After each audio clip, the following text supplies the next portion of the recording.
بسم اللہ الرحمن الرحیم۔ سیرت النبی صلی اللہ علیہ وآلہ وسلم۔ عنوان: کڑی آزمائش۔ ایک روز حضور نبی کریم صلی اللہ علیہ وسلم خانہ کعبہ میں نماز پڑھ رہے تھے کہ ابو جہل آپ کے پاس آیا اور بولا، کیا میں نے آپ کو اس سے منع نہیں کیا تھا؟ آپ جانتے نہیں میں سب سے بڑے گروہ والا ہوں۔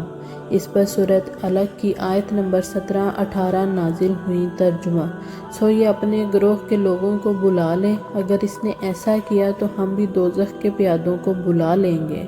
حضرت ابن عباس رضی اللہ عنہ فرماتے ہیں، اگر ابو جہل اپنے گروہ کو بلاتا تو اللہ تعالیٰ کے عذاب کے فرشتے اسے پکڑ کر تہس نہس کر دیتے۔ ایک روز ابو جہل حضور نبی کریم صلی اللہ علیہ وسلم کے سامنے آیا اور آپ سے مخاطب ہوا، آپ کو معلوم ہے میں بطحہ والوں کا محافظ ہوں اور میں یہاں ایک شریف ترین شخص ہوں۔ اس وقت اللہ تعالیٰ نے سورہ دخان کی آیت نمبر 49 نازل فرمائی۔ ترجمہ: چکھ تو بڑا معزز مکرم ہے۔ آیت کا یہ جملہ دوزخ کے فرشتے ابو جہل کو ڈالتے وقت پھٹکارتے ہوئے کہیں گے۔ ابو لہب بھی حضور اکرم صلی اللہ علیہ وسلم کی ایذا رسانی میں آگے تھا۔ نبی کریم صلی اللہ علیہ وسلم کی تبلیغ میں رکاوٹیں ڈالتا تھا۔ آپ صلی اللہ علیہ وسلم کو برا بھلا کہتا تھا۔ اس کی بیوی جمیل بھی اس کے ساتھ شامل تھی۔ وہ جنگل سے کانٹے دار لکڑیاں کاٹ کر لاتی تھی اور نبی کریم صلی اللہ علیہ وسلم کے راستے میں بچھاتی۔ اس پر اللہ تعالیٰ نے سورۃ لہب نازل فرمائی۔ اس میں ابو لہب کے ساتھ اس کی بیوی کو بھی عذاب کی خبر دی گئی۔ وہ غصے میں آگ بگولا ہو گئی، پتھر ہاتھ میں لیے آپ صلی اللہ علیہ وسلم کی طرف بڑھی۔ اس وقت آپ صلی اللہ علیہ وسلم کے ساتھ ابو بکر صدیق رضی اللہ عنہ تھے۔ انہوں نے ابو لہب کی بیوی کو آتے دیکھا تو فرمایا، اللہ کے رسول، یہ عورت بہت زبان دراز ہے، اگر آپ یہاں ٹھہرے تو اس کی بد زبانی سے آپ کو تکلیف پہنچے گی۔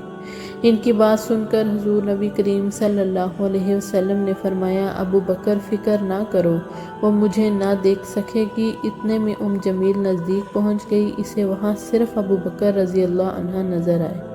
وہ آتے ہی بولی، ابو بکر، تمہارے دوست نے مجھے ذلیل کیا ہے، کہاں ہے تمہارا دوست جو شعر پڑھتا ہے؟ ابو بکر بولے، کیا تمہیں میرے ساتھ کوئی نظر آ رہا ہے؟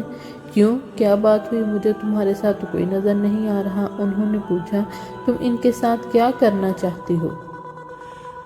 جواب میں اس نے کہا، میں یہ پتھر اس کے منہ پر مارنا چاہتی ہوں۔ اس نے میری شان میں نازیبا شعر کہے ہیں۔ وہ سورہ لہب کی آیت کو شعر سمجھ رہی تھی۔ اس پر انہوں نے کہا، نہیں، اللہ کی قسم وہ شاعر نہیں ہے، وہ تو شعر کہنا جانتے ہی نہیں، نہ انہوں نے تمہیں ذلیل کیا ہے۔ یہ سن کر وہ واپس لوٹ آئی۔ بعد میں ابو بکر صدیق رضی اللہ عنہ نے آپ صلی اللہ علیہ وسلم سے پوچھا، اے اللہ کے رسول، وہ آپ کو دیکھ کو کیوں نہیں سکی؟ آپ نے ارشاد فرمایا، ایک فرشتے نے مجھے اپنے پروں میں چھپا لیا تھا۔